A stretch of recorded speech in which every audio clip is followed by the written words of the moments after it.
Hey everybody, I hope your new year is off to a good start. But for us wrestling fans, it's kind of off to a little bit of a bummer. I mean, never mind the overall, just kind of as Cory Doctorow would say, in shitification of everything going on in wrestling right now, from lackluster storylines to TKO's just unrepentant greed in taking something that families could afford to go to basically pricing them out of live events. Never mind, charging, upwards of $15,000 to go to WrestleMania. I mean, that's insane.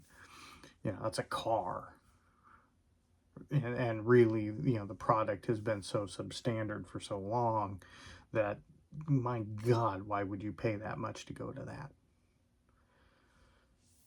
But, one of the clearest examples of this is the slow death by a thousand cuts of what was once the greatness that was the WWE Network.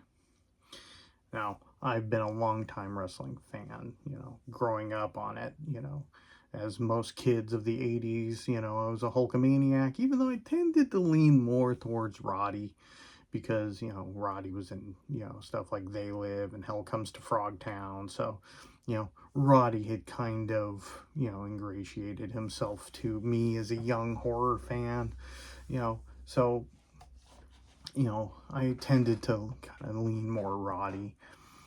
And over the years, as things went on, CM Punk, Stone Cold, other people came in and kind of took over, my love of kind of those 80s characters.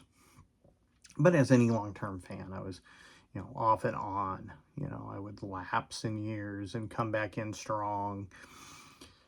But, that was one of the nice things about the network when it came out in 2014 was that, I could go and relive, the, kind of nostalgia of the stuff that I grew up on. But, in my area, you couldn't watch WCW in the 80s. There was just no channel I could watch it on. So being able to go in and watch the things that I missed out on, WCW in the 80s, I missed a lot of the Monday Night War because, again, access to WCW was really spotty in my area. So what little I did watch of Attitude Era WWE was here and there. And, like I said, it was kind of spotty. I was aware of things, I would, fall asleep with the TV on and wake up and wrestling would be on. I'd just leave it on and watch little bits of it here and there, almost ingesting a lot of the Attitude Era stuff by osmosis. But with the network, I was able to go back in and watch all of that stuff and watch a lot of it that I missed out on. And, one of the big things that I always kick myself that I missed out on, because at the time that ECW came out, we were hearing a lot about the backyard wrestlers and stuff like that. And I thought, ECW was probably just a lot of that. So I just kind of missed out on it. I just kind of like, I'm not that interested. But with, the network, I had access to it. And the first kind of chip away, because let's be honest here. I have yet to run into any app for a streaming service that is as good, as well laid out, with the amount of navigation options from, individual stars to chronological order that the WWE Network has had. I haven't even come to one that could even come close enough to smell the farts of the WWE Network. So the first kind of chip away at that quality was when it moved over to Peacock. I don't have a problem with Peacock as a whole, but, this was just content to them. And while it was nice to still have access to the pay-per-views, the big thing was that, everything was just kind of loaded in there. So if you wanted to go through and do a chronological rewatch of a time frame, you basically had to create an Excel sheet so that you could map it out. This wasn't the WWE Network. This was clearly not. But that was the first chip away. And then, of course, that's before you even get into, like, things being edited out instead of just slapping a warning on it. That's even before you get to the fact that even still, in the amount of years that they had it, there still was a lot of content missing that had been on the WWE network that just never made it over. Lots of missing episodes, lots of missing, just kind of random events. A lot of the old school WWE stuff, the pre kind of Hogan era stuff was missing. And there was just never any care to bring it over. And now we kind of hit this phase where that deal has ended. And the piecemealing of being able to watch WWE content is now hit, I think, peak just inconvenience. Just kind of peak, to use that term again, in shitification of being able to digest WWE content. Because now it's scattershot. It's all over the place. There's tons of stuff missing. The WWE specific pay-per-views have all been moved over to Netflix. Last year when the Netflix deal happened, they took all of Raw off of Peacock and just put a sprinkling of episodes up on Netflix, so you couldn't even watch all of it. SmackDown's not available anywhere now, except for some random episodes on their WWE Vault channel. Same thing with WCW content. There's a smattering over on the WCW YouTube channel they created. ECW is nowhere to be found. A lot of the just random events and old school specials and things like that. I mean, it is now just a terrible experience to go in and try and watch a lot of this stuff. And that's sad, because we had it so good. We had it so good. Maybe we should have spent more. Maybe we should have told them we were comfortable with a price increase off of $9.99. Maybe they would have kept the network going. Hard to say that with, the way things have gone, because I don't think TKO has any interest in making things quality for their fans. I don't, because it just doesn't seem to be the way it is for these stock bros. Because that's the thing now. Everything is run by stock bros. All they care about is bumping that stock price up. If half the fans stop going to live events, they'll just raise the price for the half that do to make sure that stock price stays stable. Plus, really, a lot of that stock value is just made up basically selling stuff to other billionaires. So the fans are just kind of up the creek without a paddle, because our dollar doesn't really matter to them. What monetary leverage do we have when they're selling the rights to one show for $6-7 billion for a few years of content? Nothing. We got nothing.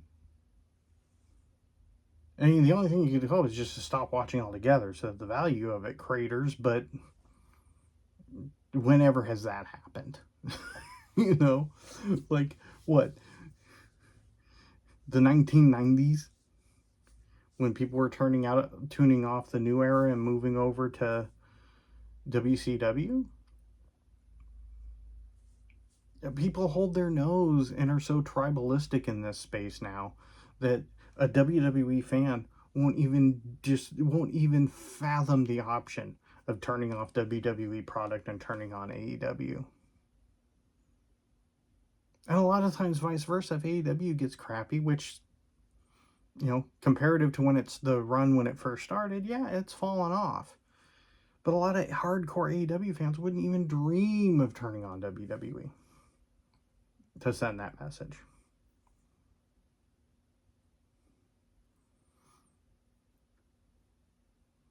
But,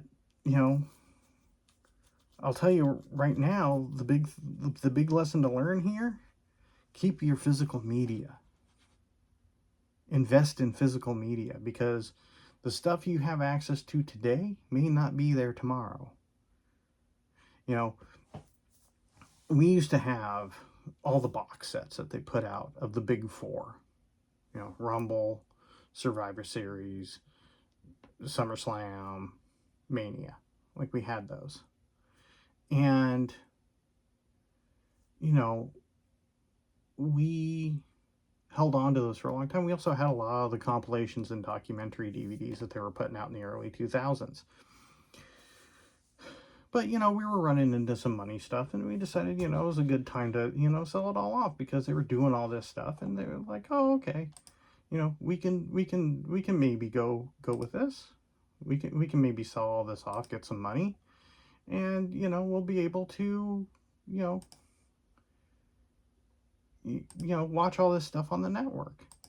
We didn't dream that we'd hit a point where it could all just go away. You know, but we were naive in that. And then we saw it with movies, you know, like it's all over the place. You can't really see it. You know, you know, this stuff is just gone.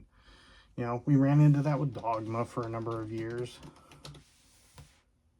You know, where you just couldn't get it, and now thankfully it's back out, you know, in a nice 4K edition. Hold on to your stuff, man, because these guys will play rights games with it. And unless there's a change to copyright law, like one of the things that I push for, and I come from this from the gaming side of things, is that if you're not putting something out, if it ain't available, and you're just letting it sit in a vault somewhere, after a number of years, that shit should go public domain. Because if you're not going to do anything with it, if you're not going to make it available, then you should lose the copyright on it. It should absolutely go public domain. You shouldn't be able to just throw something in a vault and just sit on it. And right now, WWE is just looking scattershot at this. Like, you got to have ESPN for the new pay-per-views. You got to have Netflix for Raw. You got to have USA, you know, for SmackDown. You got to have CW for NXT. You got to subscribe to like multiple different YouTube channels in the hopes of seeing old content now. Man, it just ain't it. It just ain't it. So, you know, as we start this new year, which we all hope will be a good one, let's pour one out for what we used to have, and let's maybe try and hold these just greedy, rich sons of bitches accountable to their customers for once.